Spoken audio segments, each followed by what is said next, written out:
பகுதி 5 சுருக்கமாக விடையிலே. கேள்வி எண் 1 கரைசல் வரையறை.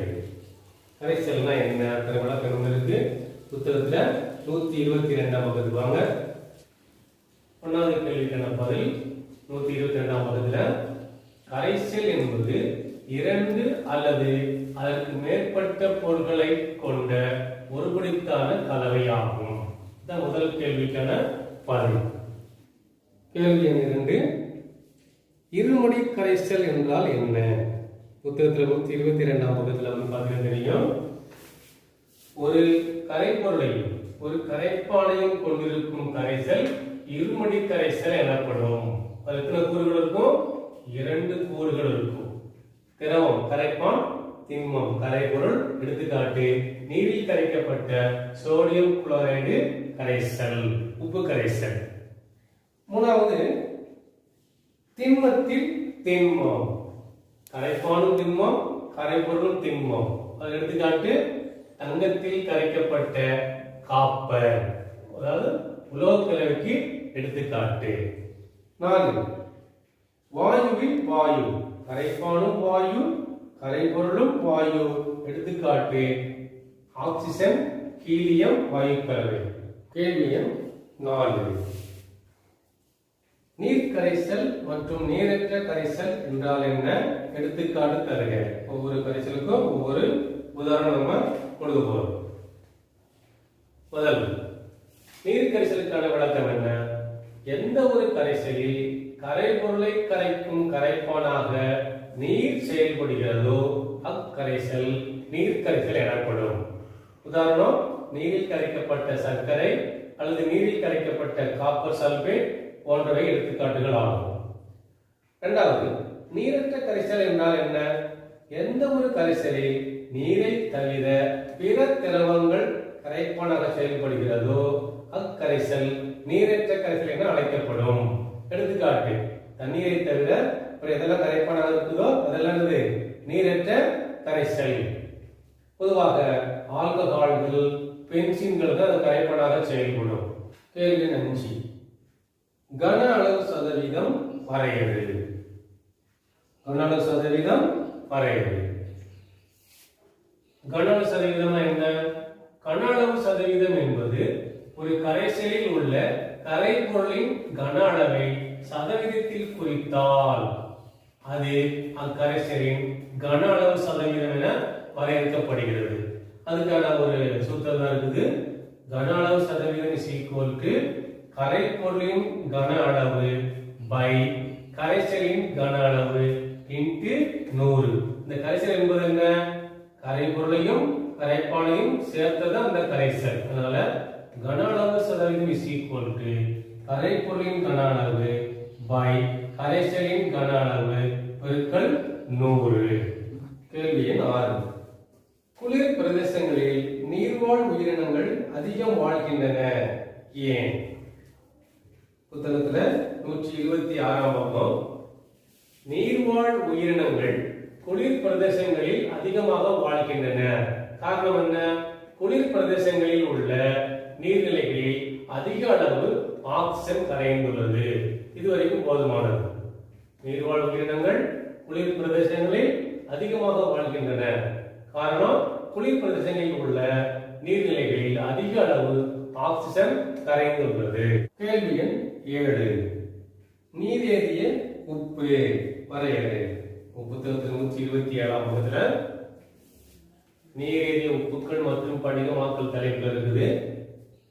அயனிச் சேர்மங்கள் அவற்றின் தெவிட்டிய கரைசலில் இருந்து குறிப்பிட்ட எண்ணிக்கையிலான நீர் மூலக்கூறுகளுடன் சேர்ந்து படிகமாகிறது. அத்தகைய படிகங்கள் நீரேறிய உப்புகள் எனப்படும். கேள்வி எண் 8 சூடான தெவிட்டிய காப்பர் சல்பேட் கரைசலை குளிர்விக்கும் போது படிகங்களாக மாறுகிறது. ஏன்? புத்தகத்துல 127ஆம் பக்கத்துல நிறமற்ற நீரற்ற காப்பர் சல்பேட் உப்பில் சில துளிகள் நீரினை சேர்க்கும் போது அல்லது 128ஆம் பக்கத்துல பாருங்க குளிர்விக்கும் போது உப்பானது மீண்டும் நீல நிற நீரேறிய படிக உப்பாக மாறுகிறது. ஈரமுறிஞ்சிகள் மற்றும் ஈரமுறிஞ்சி கரைபவைகளை அடையாளம் காண்க. அடர் சல்பூரிக் அமிலம் ஆவணம் copper sulphate pentahydrate silica gel calcium chloride உப்பு எப்சம் உப்பு. புத்தகத்துல 128ஆம் பக்கத்துல பாத்தீங்கன்னா தெரியும் ஈரம் உறிஞ்சிகள். எடுத்துக்காட்டு அடர் சல்பூரிக் அமிலம் H2SO4, சிலிக்கா ஜெல் SiO2. இந்த ரெண்டுமே ஈரமுறிஞ்சிகளுக்கு எடுத்துக்காட்டுகள். கால்சியம் குளோரைடு ஈரமுறிஞ்சி கரைபவை, காப்பர் சல்பேட் பெண்டாஹைட்ரேட் மற்றும் எப்சம் உப்பு ஆகியவை நீரேறிய உப்புக்கள். பகுதி 6 விரிவாக விடையெளி. கேள்வி எண் 1. குறிப்பு வரைக. தெவிட்டிய கரைசல் ஆவண்ணம் தெவிட்டாத கரைசல். புத்தகத்துல 124ஆம் பக்கம் தெரியும். தெவிட்டிய கரைசலுக்கு ஒரு பேராகிராஃப் விளக்கமும் தெவிட்டாத கரைசலுக்கு ஒரு பேராகிராஃப் விளக்கமும் ரெண்டுக்கும் எடுத்துக்காட்டோடு சேர்ந்து இருக்கும். இது விரிவான விடையில முதல் கேள்வி. தெவிட்டிய கரைசல் தெவிட்டாத கரைசல். விரிவாக விடையில இரண்டாவது கேள்வி. கரைதிறனை பாதிக்கும் பல்வேறு காரணிகள் பற்றி குறிப்பு வரைக. புத்தகத்துல 125ஆம் பக்கத்துல கரைதிறனை பாதிக்கக்கூடிய காரணிகள் 3 தலைப்புகள் வருது. 1 கரைபொருள் மற்றும் கரைப்பானின் தன்மை. 2 கேள்வி 3 அதுல 2 உட்பிரிவு கேள்விகள் இருக்கு. அதுல 1 MgSO4.7H2O உப்பை வெப்பப்படுத்தும் போது என்ன நிகழ்கிறது? புத்தகத்தில் 128ஆம் பக்கத்துல வாங்க. Magnesium sulphate heptahydrate. ஹெப்டானா 7. இதுக்கு வேற பேர் என்ன இருக்கு? எப்சம் உப்பு. அந்த எப்சம் உப்பு படிகமாக்கல் நீர் மூலக்கூறுகளின் எண்ணிக்கை 7. மெக்னீசியம் சல்பேட் ஹெப்டாஹைட்ரேட் படிகத்தை மெதுவாக வெப்பப்படுத்தும் போது 7 நீர் மூலக்கூறுகளை இழந்து நீரற்ற மெக்னீசியம் சல்பேட்டாக மாறுகிறது. இது ஒரு மீள்வினை சமன்பாடு. அதனாலதான் இந்த குறியீடு கொடுத்திருக்கு. வெப்பப்படுத்தும் போது 2 பொருட்களாக கிடைக்கும், குளிர்விக்கும் போது ஒரே பொருளாக கிடைக்கும்.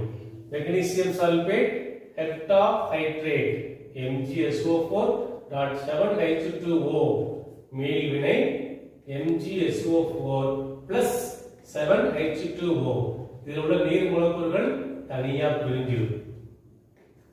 அப்ப நீரற்ற மெக்னீசியம் சல்பேட்டும் நீரும் நமக்கு கிடைக்கும். இரண்டாவது கேள்வி கரைதிறன் வரையறு.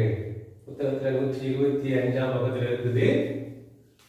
ஒரு குறிப்பிட்ட வெப்பநிலை மற்றும் அழுத்தத்தில் 100 கிராம் கரைப்பானில் கரைந்து தெவிட்டிய கரைசலை உருவாக்க தேவையான கரைப்பொருளின் கிராம்களின் எண்ணிக்கை அதன் கரைதிறன் எனப்படும். எடுத்துக்காட்டு கொடுக்கப்பட்டிருக்கு. குறிப்பிட்ட வெப்பநிலை 25 டிகிரி செல்சியஸில் 100 கிராம் தண்ணீரில் 36 கிராம் சோடியம் குளோரைடு உப்பு கரைந்து தெவிட்டிய கரைசலை உருவாக்குவது. நாலாவது கேள்வி ஈரம் உறிஞ்சும் சேர்மங்களுக்கும் ஈரம் உறிஞ்சி கரையும் சேர்மங்களுக்கும் இடையான வேறுபாடுகள் யாவை? புத்தகத்துல 129ஆம் பக்கத்துல அட்டவணை இருக்குது. ஈரம் உறிஞ்சும் சேர்மங்களுக்கும் ஈரம் உறிஞ்சி கரையும் சேர்மங்களுக்கும் இடையான வேறுபாடுகள் 3 வேறுபாடுகள் பண்புகள் கொடுக்கப்பட்டிருக்கு. இத 129ஆம் பக்கத்தை குறிச்சு படிச்சுக்கோங்க. அஞ்சாவது கேள்வி ஒரு கணக்கீடு கேள்வி. 180 கிராம் நீரில் 45 கிராம் சோடியம் குளோரைடை கரைத்து ஒரு கரைசல் தயாரிக்கப்படுகிறது. கரைப்பொருளின் நிறை சதவீதத்தை காண்க. இந்த கணக்கு புத்தகத்தில் எடுத்துக்காட்டு நான் ஏற்கனவே ஒன்று சொல்லி கொடுத்துருக்கேன். அதையே பேஸ் பண்ணி இப்போ இந்த கணக்கு நம்ம செய்ய போறோம். நிறை சதவீதம் பார்க்கற வாய்ப்பாடு என்ன? முந்தின சொல்லி கொடுத்திருக்கிறேன். கரைப்பொருளின் நிறை பை கரைசலின் நிறை. இந்த கரைசல் என்பது என்ன? கரைபொருளையும் கரைப்பானையும் சேர்த்ததுதான். ஸோ அது கரைசலின் நிறை இன்ட்டு 100. கரைசல் எவ்வளவு கொடுத்துருக்குது? தண்ணி 180 கிராம், உப்பு 45 கிராம். இப்ப நம்ம வாய்ப்பாட்டை போடுவோம். கரைப்பொருளின் நிறை, கரைப்பொருள் உப்பு 45 கிராம் பை கரைசலின் நிறை. கரைசல் என்பது என்னது? தண்ணியும் உப்பும் சேர்ந்தது. ஸோ 45 பிளஸ் 180 பெருக்கல் 100. தொகுதியில் 45 இருக்குது, பகுதியில் 45 பிளஸ் 180 ரெண்டையும் கூட்டினா 225 பெருக்கல் 100. இந்த 45ஐயும் இந்த 100ஐயும் பெருக்கி தொகுதி வச்சுக்கிடுவோம். 4500. பகுதியில் என்ன இருக்கு? 225. 4500 225ஆல் வகுத்தோம்னா 20 மடங்கு இருக்கும். அது 20%. That is நிறை சதவிகிதம் is equal to 20%. 15 litre ethanol நீர் கரைசலில் 3.5 லிட்டர் எத்தனால் கலந்துள்ளது. எத்தனால் கரைசலின் கன அளவு சதவீதத்தை கண்டறிக. என்னெல்லாம் கொடுத்திருக்குது? எத்தனால் கரைபொருளாக 3.5 லிட்டர். எத்தனால் நீர் கரைசல் எவ்வளவு? 15 லிட்டர். கன அளவு சதவீதம் என்ன? இதான் கேள்வி. அதுக்கான சூத்திரம் என்ன? கன அளவு சதவீதம் இஸ் ஈக்குவல் டு கரைபொருளின் கன அளவு பை கரைசலின் கன அளவு இன்ட்டு 100. கரைபொருள் எவ்வளவு கொடுத்திருக்குது? 3.5 லிட்டர். கரைசல் கன அளவு கொடுத்திருக்குது 15 லிட்டர். 3.5 by 15 into 100. இந்த 3.5 100ஆல் பெருக்கணும்னு சொன்னா இந்த புள்ளி வலது பக்கமா 2 ஸ்தானம் தாண்டி போயிடும். என்னவா மாறிடாது? 3.5 350 மாறிடும். பை பகுதியில 15. இந்த 350 15ஆல் வகுத்தாலும் நமக்கு முழுசா வகுப்படாது, தொடர்ந்து மீதம் வந்துகிட்டே இருக்கும். அப்போ வகுத்தா என்ன கிடைக்குது? 23.33%. இது என்னது? கன அளவு சதவிகிதம். Therefore கன அளவு சதவிகிதம் is equal to 23.33%.